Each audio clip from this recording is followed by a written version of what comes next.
Oi, gente! Como é bom estar aqui com vocês novamente. Eu sou a Carol Paiva. E olha, se você tem algum problema com mãe, né, com a sua mãe, se você não se dá muito bem com a sua mãe e quer saber por que que isso acontece, eu tô aqui com a terapeuta Ana Amélia Paiva, que inclusive é a minha xará de sobrenome, Aham, Paiva também. isso, Tudo bom, Ana tudo Amélia? ótimo. Prazer estar Prazer, aqui. Carol. Sou terapeuta sistêmica integrativa, tá? Trabalho sistemas familiares. Por trabalhar sistema familiar, quando eu me apresento, eu me chamo Ana Amélia Lima Paiva. Não Eu costumo acredito! dizer o nome todo. E o meu sobrenome, desculpa lhe interromper, mas o meu é Paiva Lima. Nossa! Somos. Pois então, a gente é assim, né? É. Então, eu costumo dizer, Lima da minha mãe, de todo o sistema familiar materno, com tudo como foi. E Paiva do meu pai, e todo o sistema familiar paterno, com toda a força, com toda a energia, com tudo como foi possível ser. Então, quando eu falo dessa forma, eu me preencho, tá? E eu nunca chego só em lugar nenhum, porque eu chego com todos os Lima e com todos os Paiva em mim. Porque estão comigo nas minhas células, no meu DNA, em muitas das minhas crenças, dos meus valores, de alguns medos, mas também na minha força. Então, o terapeuta sistêmico, ele trabalha assim, ele olha para os sistemas familiares, de que forma a gente está impactado por essas heranças, né? O que é que a gente traz por lealdade, por achar que é uma homenagem ou para dizer que faz parte. O problema é que quando a gente quer dizer que faz parte através de um adoecimento, não é bom. Através de uma desordem nas relações, não é bom. Às vezes, quando algum filho tem um pai ou uma mãe alcoólatra, ele, por querer fazer parte, ele também se torna um alcoólatra. Ou, por querer fazer parte, ele diz, eu vou ser aquele que cuida dos alcoólatras. Então, depende de que caminho você escolhe para dizer que faz parte. Que caminho você escolhe para homenagear ou para resgatar. Às vezes a gente faz igual, mas às vezes a gente escolhe uma profissão, escolhe um caminho, por exemplo, ser terapeuta como eu, para tratar, né? Então, essa escolha desse caminho tem muito a ver de que forma você integrou dentro de você sua mamãe, seu papai. Então, Ana Amélia, nossa, eu acho que eu sou quase irmã aqui da. Acabei de É, descobrir uma prima irmã. Que o meu sobrenome é justamente o contrário do contrário, seu. né? É Interessante. Então, o Paiva, seu é Paiva de mãe, Lima de mãe e pai. Lima de pai. Isso mesmo. Assim, só o pessoal entender. Quando você diz que é terapeuta sistêmica, é que você trabalha com a Os constelação sistemas. familiar. Dentre outras técnicas, eu trabalho com a constelação sistêmica familiar. E é integrativa porque eu integro também outras formações. Eu sou também Theta Healer, eu também trabalho com Deep Memory Process, que é processo de memória profunda, né, que é uma forma de regressão. Eu não gosto de usar o nome regressão porque está muito... caiu no lugar comum, né? Tenho outras técnicas que eu também trabalho que eu integro dentro do meu atendimento. Certo, então vamos lá, né? Para o tema de hoje, né, gente? Relação com a mãe, o filho, né? Filho, mãe, mãe, filha. Segundo eu posso falar A constelação constelação familiar? familiar, sim, Pronto. porque a constelação familiar, né, que Bert Hellinger desenvolveu, ela tem pressupostos, né, que ele trabalha dentro do conceito de três leis, que são as ordens do amor, né, que é hierarquia, pertencimento e equilíbrio entre dar e receber. Em todo sistema ele tem uma hierarquia. Em todo sistema, quando eu não integro, quando eu não incluo, eu estou excluindo, eu não estou gerando o pertencimento. E em todo sistema adoecido, ele não tem o equilíbrio entre o dar e o receber. Então, é a constelação familiar, a técnica terapêutica, né? Uma terapia breve, Hoje é uma das terapias mais comentadas e mais estudadas no mundo, porque ela é aparentemente nova, né? Mas ela já vem sendo trabalhada desde os anos 80, mas ela ganhou uma dimensão porque hoje você aplica na área da educação, no direito, você começa a trabalhar os sintomas, né? Através desse olhar para o seu sistema. Então, ela vem ganhando essa amplitude e eu estou muito focada em trabalhar com as constelações nos meus atendimentos. Eu não me apresento como a consteladora, porque eu não trabalho só essa técnica, mas me apresento como uma terapeuta que trabalha com a constelação. Ah, ótimo. Sim, então vamos lá, né? Como é que essa relação começa? No útero? No feto, no embrião? A gente, quando fala da mãe, a gente fala da fonte, a fonte da vida, né? Foi no abraço do meu pai com a minha mãe que eu fui gerada. Então, olhar para essa fonte, ela diz muito de quem eu sou hoje, né? Do quanto que eu estou nutrida desde o momento da minha concepção. É, de fato, desde a concepção. Em algum momento da vida de um homem e uma mulher, às vezes, o encontro é um encontro fortuito. No final de uma festa, no estacionamento, dentro de um carro, por 40 minutos, né? E aí, quando sai dali aquele homem e aquela mulher, mas que daquele encontro gerou um filho, sai dali um pai e sai dali uma mãe. E esse filho que vai ser gerado, ele tem um pai e ele tem uma mãe. Ele poderá não ter um pai presente, uma mãe presente. Esse filho pode ser adotado por um outro sistema familiar, né? Mas ele sempre terá dentro dele, 50% dele é desse pai e 50% dessa mãe. Mas quando a gente nega um dos dois, a gente é como um manco. Então, se eu não tenho uma boa relação com minha mãe, eu ando como se eu só tivesse um lado meu. Então, é muito provável que na vida eu vou estar muito manca, né? É um termo comum, cearês aí, para algumas decisões. Então, a proposta de hoje é a gente falar da fonte, da mãe, né? E a mãe, através desses estudos da constelação, ela está muito associada ao sucesso. Né? Então, assim, por quê? Porque ela é a nutrição. Se eu vou para o mundo desnutrida, eu já vou em desvantagem. Mas se eu vou nutrida de mãe, eu já vou uma pessoa plena, né? Por quê? Porque eu tomei a mãe. E o que é tomar? Né? Tomar é ativo, é um verbo ativo, né? É um sim que eu dou para minha mãe. Porque desde o ventre, tu acha que tá assim, né? Tentando entender tudo isso. É porque eu sou míope. Porque desde o ventre, a primeira escola que a gente frequenta na vida é o ventre da mãe, né? É lá que a gente aprende, o nosso primeiro sucesso acontece na barriga da mãe.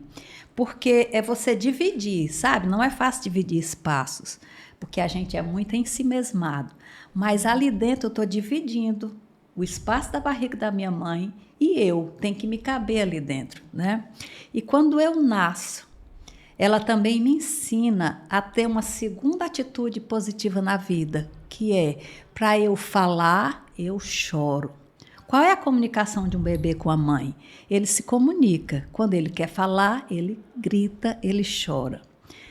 Também quando ele quer se alimentar, porque tem um instinto de sobrevivência, ele suga. Né? Então, ali é um segundo momento que você está dizendo assim, eu posso, eu consigo. Tá, Anameli, e os filhos que não mamam? Então, ele não aprendeu essa lição? Não, ele não aprendeu essa lição. É fato, né? Mas ele não aprendeu a lição do sugar. Né? Eu estou falando numa perspectiva de você já adquirir a força para a vida. A força para a vida, A força né? para a vida. Sim. Quer dizer que é o quê? Então essa pessoa já entra em desvantagem? Não, quer dizer que essa lição ela faltou. Ela vai ter outras lições. Mas assim, no caso do filho que não consegue mamar, ou a mãe não conseguiu produzir o leite. Qual é o maior dilema na vida? Quando um filho não consegue mamar. Você está dizendo para aquele ser, ele não consegue. Quando eu digo para alguém, ele não consegue, eu já estou dizendo que ele está em desvantagem. Ele não consegue o quê? Se nutrir, né? E aí vai se criar mecanismos para que ele seja nutrido. Uma vez eu atendi uma jovem que chegou com muita queixa da mãe. Mas qual era a queixa? Na verdade, a queixa era sobre ela mesma. Ela dizia, minha mãe não me faz nada de mal, minha mãe não me contraria, minha mãe é uma boa mãe. Mas eu não consigo abraçar minha mãe. E aí assim, porque quando tem aniversário, Natal, sabe como é, né, doutora? Eu digo, como é, né? Que a gente tem que se abraçar. Eu abraço minha mãe, mas é como se queimasse. E aí eu queria entender, né? Então a pessoa geralmente ela chega só com a queixa. E aí eu digo, é o tema. Vamos trabalhar esse tema? Vamos chegar numa pergunta para esse tema? Né? E aí a gente começa a investigar. Por isso que é trabalhar sistemicamente. Você vai lá para a sua infância, o momento que você nasceu, você vai para quem era seu pai, quem era sua mãe, você vai trabalhando a ancestralidade, né?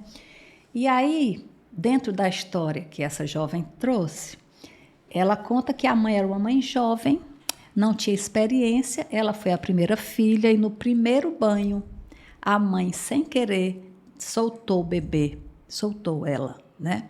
E essa bebê caiu. Na água. Não, essa bebê caiu. Caiu no chão. Caiu, foi na hora de pegar. E aí foi todo aquele alvoroço, né? Se um bebê que cai no chão é algo assim que se entra em pavorosa.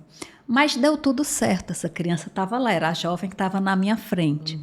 Mas lá no íntimo dela, no inconsciente, ela tinha uma mãe que não sabe cuidar. Então, aquele momento do abraço é como se ela sempre dissesse, desde bebê, você não cuida bem de mim. Então, a gente vai trabalhar essas emoções, esses sentimentos. Geralmente, a gente pode constelar individual e a gente usa alguns elementos, né, algumas figuras de ancoragem, ou pode trabalhar em grupo. Quando a gente trabalha individual, a gente usa bonecos como representações. E aí tem tudo a ver com o tamanho de boneco que você se posiciona. Às vezes a pessoa se coloca muito grande, uma mãe muito pequena, um pai insignificante. É como você tem isso na vida. Olha aí, né? Então, né? qual foi a perspectiva de trabalhar com essa moça, né? Esse resgate dessa mãe. E aí a gente estimula diálogos, né? Você vai sugerindo falas, vê se essas falas fazem sentido. E aí a gente percebe nitidamente quando você sugere uma fala e a gente pronuncie. Mas eu não sei se é isso, mas sinta. Quando ela pronuncia, ela sente, é isso. Mamãe, eu te julguei. Mamãe, para mim, você não sabe cuidar. Abraçar você me remete ao tempo que você não cuidou bem de mim. E essa mãe cuidou muito bem. Ela cuidou tanto que ela quis banhar, né? Ela só não sabia como. Então, é dentro dessa perspectiva, sabe, Carol? De você... Qual era a imagem dessa moça, hoje já uma adulta, que tinha da mãe?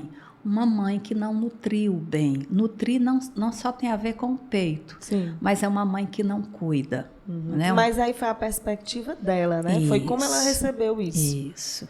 Embora ela não saiba dizer, falar, ela só chegou com uma queixa. Eu não consigo abraçar a mamãe. Mas será que foi a intenção da mãe dela? Na época, não saber cuidar ou não cuidar direito. O julgamento é a opinião do curioso, né? Porque, na verdade, quando a gente trabalha sistemicamente, você remete àquele momento para que essa filha e essa mãe se entendam. Tá? No nosso julgamento de fora, é claro que não houve intenção, é claro que foi sem querer, mas para aquele bebê não foi. Né?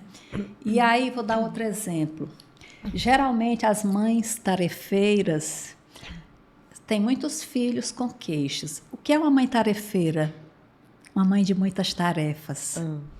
Porque nutrir, como eu disse, não tem a ver só com alimentação e nem com presença e ausência física. Às vezes, a mamãe passa o dia em casa com seu filho, mas ela não é presente. Ela não nutre. Isso. E geralmente uma mãe tarefeira ocupada demais, ela se ocupa, além de cuidar do seu bebê, ela se ocupa com muitas outras coisas. Geralmente é uma mãe que faz tudo por amor, porque tudo é por amor. Né? A questão é como nós recebemos esse amor. Para mim, às vezes, é um amor que foi pequeno, não me nutriu. Né? E eu fico na queixa com uma mãe até adulta. A mãe tarefeira, ela é ocupada demais, embora ela faça tudo para deixar a melhor ambiência, alimento, tudo melhor para aquele filho, mas se ela não está presente para o filho, esse filho não se sente nutrido. Então, é dentro dessa perspectiva. E o que é estar nutrido? É se sentir pleno. É você em conexão com a sua mãe, com a humanidade que é a sua mãe, né? Porque os pais são humanos, os pais erram, né? Os pais já foram filhos, então, são filhos, já foram crianças, né? Assim, e um dos papéis, porque nós temos muitos papéis ao mesmo tempo. Horas eu sou mãe, horas eu sou filho, horas eu sou patrão de um, empregado de outro, amigo de um, inimigo do outro, amor de um, desamor de outro, é tudo ao mesmo tempo, né? E a gente nem sempre é excelente em todos os papéis, por mais que a gente queira. Às vezes a gente é medíocre mesmo, né, em alguns. Mas na relação mãe e filho, a expectativa do filho é sempre de que os pais sejam super top, né?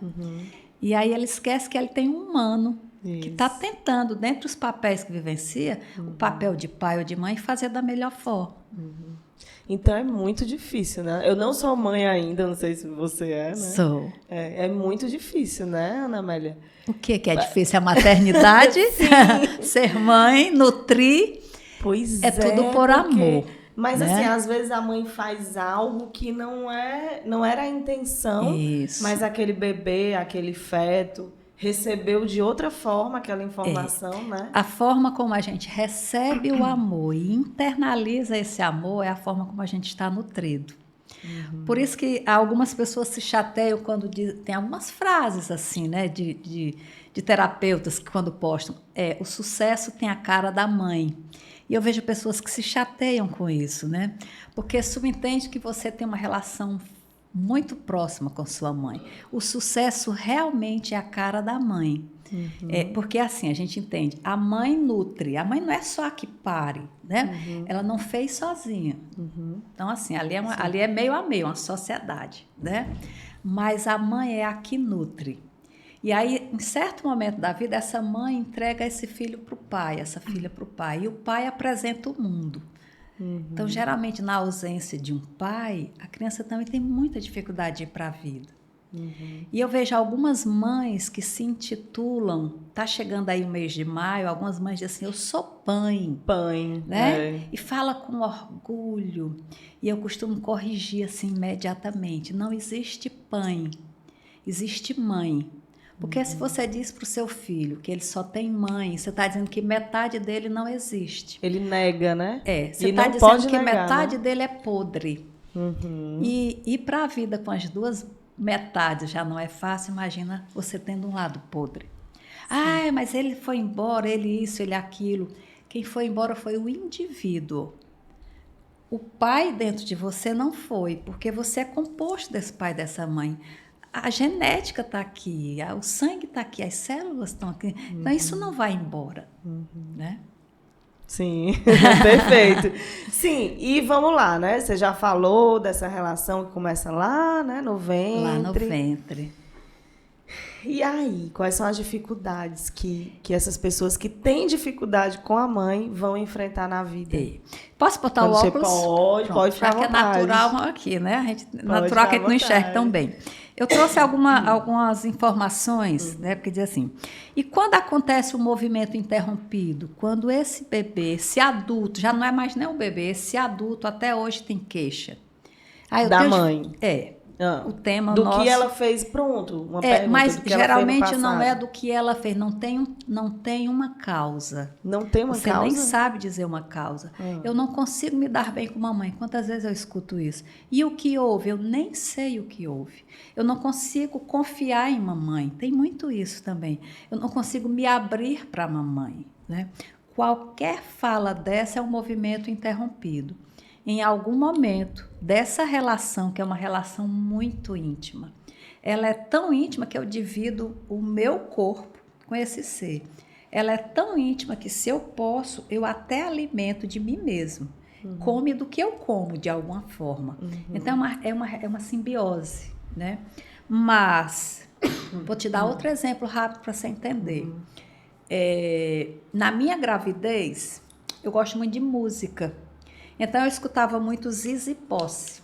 né? Então tinha uma música linda. E você até parece com a Zizi Posse. Nossa, isso é um elogio, isso é incrível. Então tinha uma música da Zizi Posse que eu cantava. E essa música, assim, ela não era tema de nada que tivesse acontecido, mas ela me tocava na alma. Então eu sempre cantava muito essa música, né? E aí, em casa, grávida, você ficou muito em casa, beleza, escutando música. Mas essa música me tocava tão profunda que ela chegou a fazer assim. Quando minha filha nasceu, né, passados os primeiros meses, que a gente lá tem tempo de ouvir música, né, mas quando a gente consegue chegar nesse momento, nesse estágio, que eu voltei a ouvir minhas músicas, poder sentar um pouquinho, eu digo, vou ouvir minhas Zizi Posse. Ó, saudade. Quando começava a tocar, ela começava a chorar.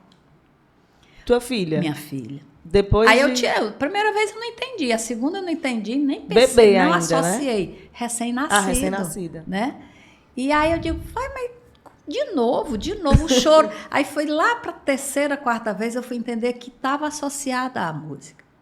Mas porque a música tinha uma letra profunda, falava de uma dor, eu me identificava e me conectava com essa dor, e a minha filha se conectava com essa dor. Então, na nossa relação, que era toda de prazer, de alegria, amamentar, amor, né? Como é que cabia falar de dor? Então, quando eu botava música, quer dizer, eu saía daquela vibe do amor, da alegria para a dor. Ela começava a chorar, quase como diz, tira isso daqui. Você vê como é muito próximo, é uma relação simbiótica até. E quando ela não é uma relação tranquila, né? Quando ela é uma relação de disputa com o outro, as crianças captam tudo isso. Quando eu sou ocupada demais, eu estou lá fazendo coisas pelo meu bebê, mas não estou com o meu bebê, faz falta, sabe?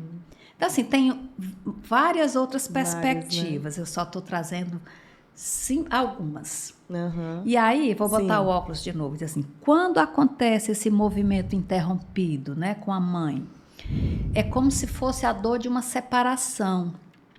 Outra vez eu atendi uma pessoa que ela bebê, me parece que ela tinha 3 meses, e o pai foi promovido e precisou ir para fora do país.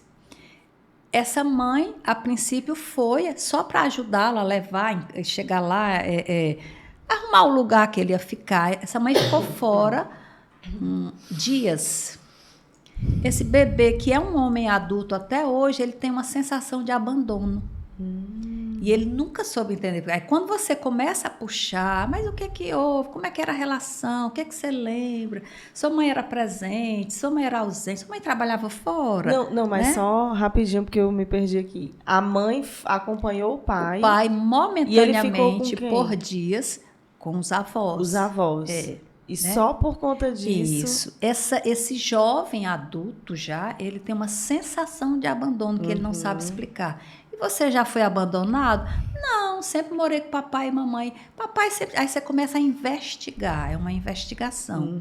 Até que você chega a um momento onde ele diz, papai faz o que na vida? Papai é industriário, né? E papai é próspero? Ele já trabalhou em multinacional, aqui e ali. Então ele viajava. Teve uma época que ele teve que morar fora. E quando ele foi morar fora, a mamãe foi também? Não, mamãe foi só acompanhar. Aí dá um estalo. Entende? Mamãe foi só acompanhar, mas para aquele bebê eu fui abandonado. Né? Mas aí se fosse só a questão do pai ter ido e a mãe ter ficado, ele ia sentir esse abandono pelo pai? É provável que não. Porque quando ele trouxe essa reminiscência, né, que a gente vai puxando... E que eu estava perguntando sobre o pai, querendo conhecer mais do pai. E quando ele disse, papai viajava, papai foi transferido. E que eu perguntei, mamãe? Não, mas mamãe foi acompanhar papai. Ele mesmo, na hora, deu um estalo. Ele fala assim, foi isso.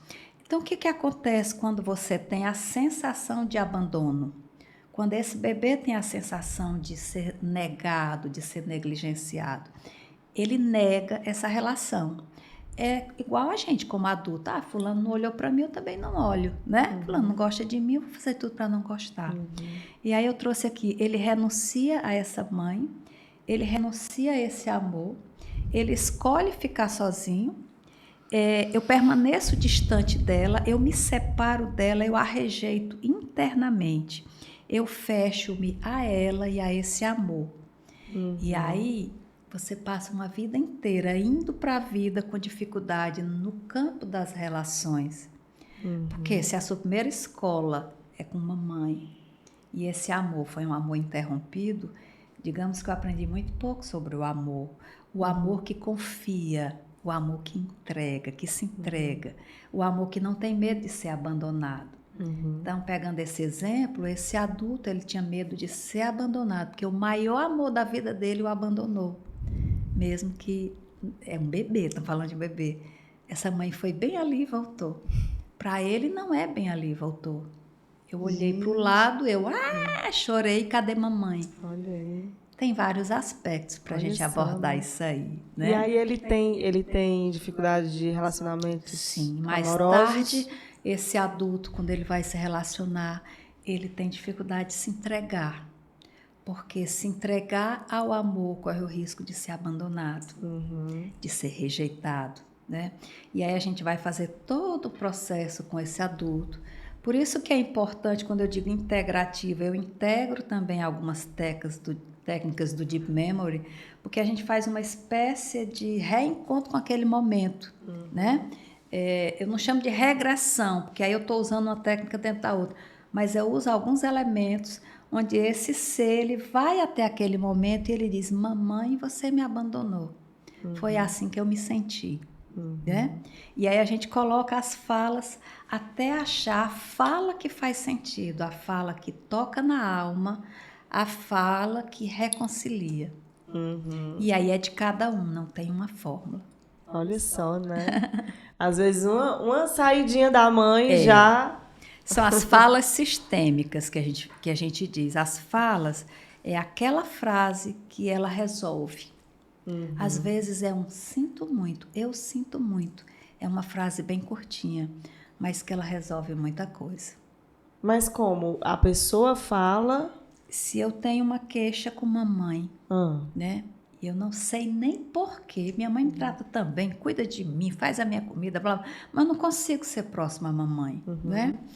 E aí, quando a gente vai trabalhar e descobre o que é que pode ter acontecido, que trauma pode ter ocorrido, e a gente sugere uma fala, e essa mãe diz para esse filho, eu sinto muito. Eu sinto muitíssimo se você se sente assim. Não estou entendendo, a pessoa que está sendo tratada, ela pensa... Ela imagina a mãe falando isso, sinto muito. Como eu disse, a gente usa elementos. Se é uma terapia em grupo, se é uma constelação em grupo, eu vou convidar pessoas a representar você, representar sua mãe, representar todos os envolvidos nessa questão. Se é um atendimento individual, eu uso elementos de âncora, eu uso bonecos.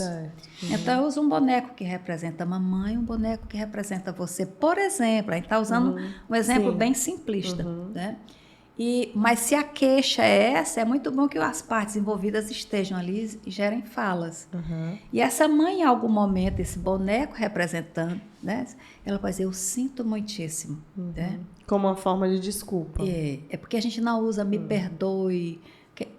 Eu dizer, um filho dizer para uma mãe, eu te perdoo, mamãe, é algo inconcebível. Porque quem perdoa é muito grande. Né? E torna o outro muito pequeno. Quando eu digo eu sinto muito, quando vocês entrarem em contato comigo, eu digo eu sinto muito que eu não estive disponível. Fica melhor do que dizer me desculpa. Né? Sei. Ótimo. Sim, e aí o que você trouxe mais sobre? Deixa eu ver aqui. Exemplos tem muitos, né? Essa história de tomar a mãe. Tomar é um verbo, né? Ele é um verbo muito ativo. É como beber água. Tomar a mãe é como tomar um copo com água. Então, se você toma só metade, se você toma só um gole, você não tomou sua mãe por inteiro. Né? E o que é tomar a mãe por inteiro? É se reconciliar com essa mãe como ela é. A mãe falível, né? A mãe que acertou, a mãe que errou. Então, quando eu me conecto com essa mãe humana que é, e dou a ela um bom lugar no meu coração, eu fico plena. meu coração se acalma. E eu não brigo mais com a mãe, porque quando eu brigo e por algum motivo inconsciente, eu brigo com minha mãe através de queixas, eu brigo com a vida, eu brigo com o mundo. Rejeita, né? É. O Acaba rejeitando brigar é a assim, vida. às vezes alguém chega para você e diz assim, você é muito guerreira, né? Aí você diz, tá me achando forte, você é muito forte. Antes eu gostava desses elogios, eu não gosto mais, depois que a gente entende isso. Porque um elogio de guerreira significa dizer que eu tenho que estar sempre a postos, a qualquer momento pode ter uma guerra, né? Então, com relação à mamãe, eu tenho que falar sempre de amor. Ai, mas eu tenho uma mãe tão difícil, ela me julga, ela me critica, ela isso, é aquilo, né? Mamãe é assim, essa é o humano que é a sua mãe. E aí chega até a parecer que a gente está dando lição de moral, né? Mas não é, é a forma de você entender que você tem um ser humano, que um dos seus papéis é ser mãe. É provável que ela não seja excelente nesse papel, mas o que ela fez com muita boa vontade, com muito amor. E se ela negligenciou em algum momento, não foi por não ter amor, né? Foi por não saber de fato. Não saber. E aí fica mais fácil você entender essa mãe. Porque existe a conexão positiva, que a gente chama de identificação. Eu posso me identificar com uma mãe, e se eu tenho uma mãe que, ao meu ver, é uma mãe que negligencia, quando eu fico adulta, eu posso me identificar com essa mãe e ser também alguém que negligencia, alguém que não se aprofunda, né? Eu nem percebo, mas eu estou querendo, é uma forma de dizer assim, eu vou cobrar de você fazendo algo muito ruim, mamãe. Já que você fez algo muito ruim para mim, eu vou fazer algo muito ruim, eu vou fazer igual a você. Mas isso não é deliberado. Não, Tem uma coisa que eu gostaria de dizer. Sim. Nós somos intimamente ligados à história do nosso sistema familiar. Nós somos fruto dessas relações que vieram antes. Nós estamos tão ligados que, muito provavelmente, alguns desses modelos a gente copia. Às vezes, a gente copia como um péssimo ator. A gente tenta fazer igual, né? Mas a gente não consegue. Às vezes por amor, mas a gente chama que é um amor cego, né? Eu quero fazer igual, como quem diz assim, você não precisa fazer sozinho, eu faço com você também. Isso tem a ver quando você tem pais que têm, por exemplo, vícios, né? Papai, você não faz só, eu faço junto com você. Mas o problema é quando a gente, por esse amor que a gente chama de amor cego, por exemplo, nossa mãe, ela tem ideação suicida, é uma mãe depressiva, é uma mãe que costumeiramente está nos medicamentos, né? Aí esse filho inconscientemente, por amor a essa mãe, ele adoece. Então ele tira o foco da mãe, da própria doença, para essa mãe cuidar dele, mas isso ele não faz deliberado. Ele adoece para ele passar a ser o foco. E no íntimo dele é como se ele dissesse: fique mais um pouco, mamãe, eu vou por você. Então, a maioria das doenças, por exemplo, os cânceres, né? São doenças que a gente diz são ligadas ao emocional, né? E quando a gente associa e estuda um pouco mais as doenças associadas à relação com pai e mãe, e a gente começa a pesquisar a história, às vezes um filho autista, com autismo, por exemplo, né? O que é um filho com autismo? É um filho que gera uma preocupação? Mas gera muito amor dentro de casa.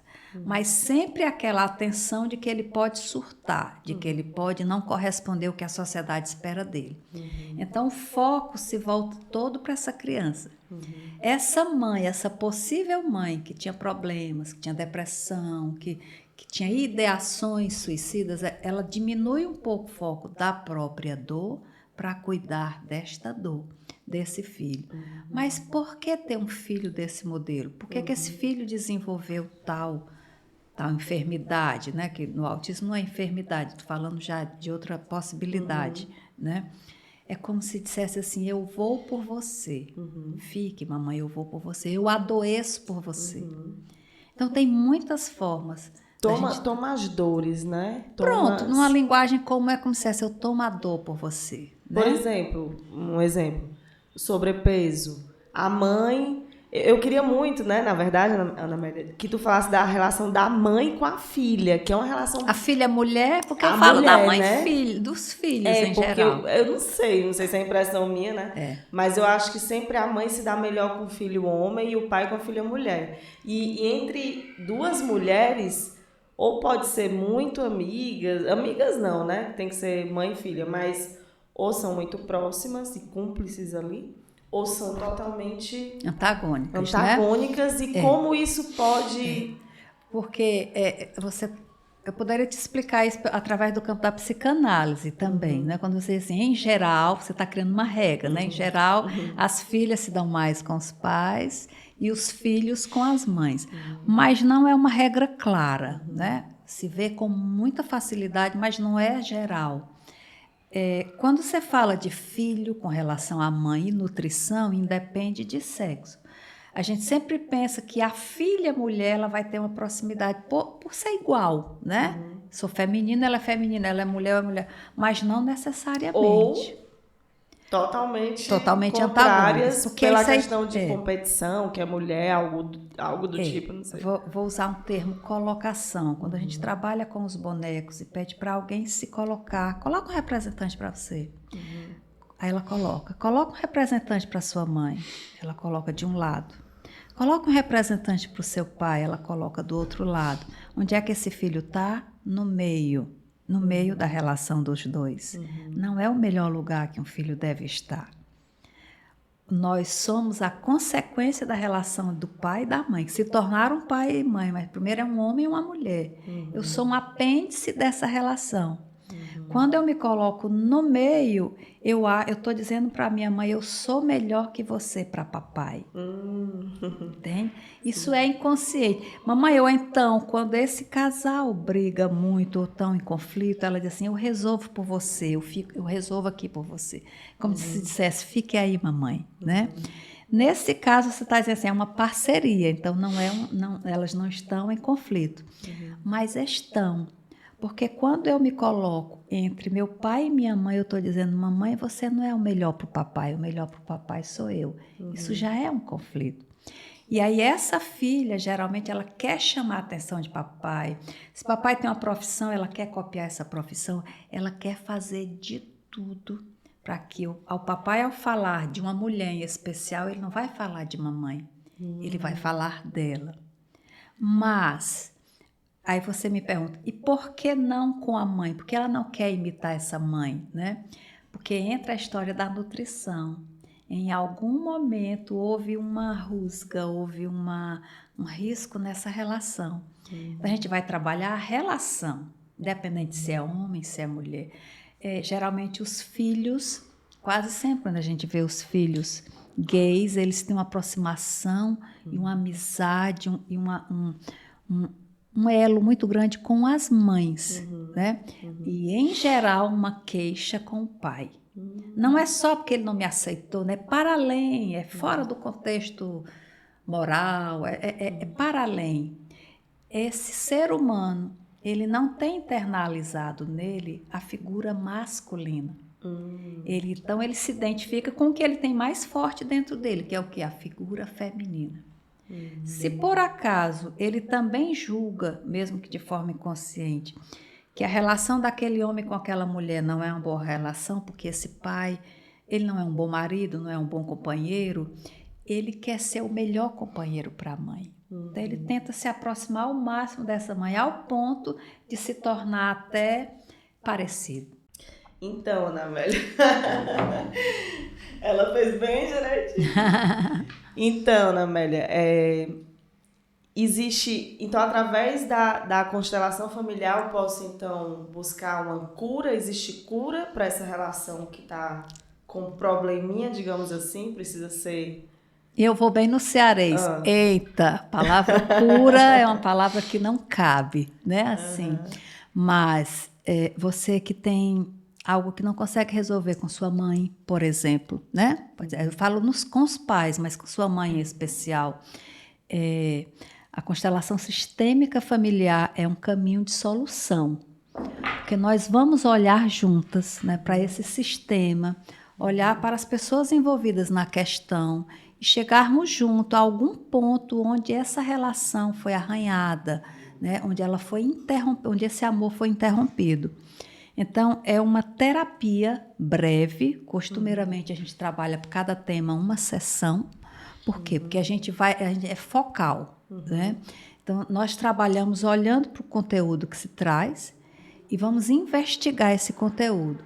E ao acionar, né, as possibilidades de acesso, trabalharmos falas sistêmicas, movimentos sistêmicos, usando recursos também sistêmicos, bonecos, falas, representações, que na hora você se identifique, né, e consiga trabalhar aquela fala que nunca houve, aquele diálogo que faltou, aquele abraço que faltou, aquela pergunta que você sempre quis fazer, aquela angústia que você traz. Por que eu gosto de minha mãe, mas não consigo amar a mamãe? Tem diferença. E por que eu não consigo amar a mamãe? A gente vai trabalhar isso aí. O que houve que te traz essa condição de afetado com relação à sua fonte? A primeira escola que a gente frequenta na vida, no campo do amor, é o nosso convívio com a mãe. Se nessa escola eu não fui uma boa aluna ou não tive uma boa professora, é importante que eu reveja isso, né? Sim, então não tem cura, tem uma tem busca... solução. Caminho de solução é melhor do que cura. Né? Porque cura está muito associada a algo tópico, né? E caminho de solução, até porque estamos falando de pessoas. E se eu falo de mim, de minha mãe, não estou falando só de mim. É um caminho de solução que envolve mais de uma pessoa. Em geral, a gente trabalha o sistema como um todo. E quando você internaliza que aquele é um melhor caminho e você dá um tempo para que as coisas reverberem, que haja dentro de você e dos envolvidos da sua questão uma calma, uma aceitação, né? Uma reconciliação, não é no pozinho do pirlim-pim-pim, são movimentos. É um processo, É um né? processo, Geralmente eu digo, eu convido o paciente a sair da ilha para ver a ilha. E aí, através dos movimentos, é como se ele estivesse de fora vendo o teatro da vida dele. E às vezes, quando você olha de fora, você está menos envolvido emocionalmente, gera uma compreensão e só se muda o que se compreende. Maravilha, perfeito. Ana Amélia, se a gente tivesse mais tempo, a gente ficava aqui a noite toda conversando, viu? Mas o tempo está contadinho aqui. Bom, eu muito orgulhosa, né? Muito feliz de saber que existe, como você, pessoas interessadas em compartilhar temas tão importantes. Principalmente no campo das terapias. Hoje tem muitas terapias disponíveis.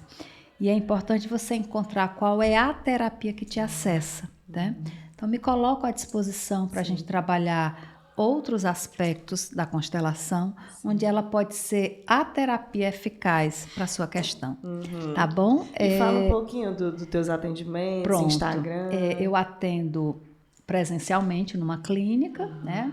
Aqui em Fortaleza. Aqui em Fortaleza, né? Na Clínica Terapeuen. Tem o meu Instagram, que é Constelação Familiar Fortaleza. Lá você vai ver meus contatos. Eu costumo postar indagações, informações sobre constelação familiar, porque é a técnica que eu me apropriei e trabalho. E atendo individualmente, em grupo, também com mentoria, né, para novos terapeutas. E me coloco, assim, imensamente à disposição para elucidar novas possibilidades com essa terapia maravilhosa. Perfeito. Tá bom? Muito obrigada. Atende online? Atende online. Também, né? Agora, na pandemia, atendi muito pessoas de Portugal, de Uganda, né, da Alemanha, obviamente que brasileiros, né, que estão fora. E nunca se pensou tanto em trabalhar as dinâmicas familiares como depois desses 2 anos. Sim. Porque as pessoas tiveram que voltar para dentro de casa, né, porque às vezes a gente tem um CEP, mas a gente não mora, a gente só chega à noite e vai dormir. E nesse convívio estreito, né, as pessoas se perceberam que tinha muitas rusgas, muitas dificuldades, né? É agora que eu vi minha mãe, morava com ela, mas não havia. Vamos trabalhar essa questão? Então, a gente se coloca à disposição enquanto terapeuta, né? Multipotencial, assim, para trabalhar junto. Ótimo, muito lindo o seu trabalho, viu? Parabéns. Gratidão. E obrigada por ter participado aqui do nosso podcast. Muito obrigada. Gente, não esquece, tá? De se inscrever, ativar o sininho, dar um like, comentar, fazer pergunta para Ana Amélia. Vão lá no Instagram dela, tá aqui nas descrições. É @Constelação Familiar Fortaleza, né, Ana Amélia? Isso. Pois é isso. Um grande abraço. Um grande abraço. E até o próximo episódio. Tchau, tchau.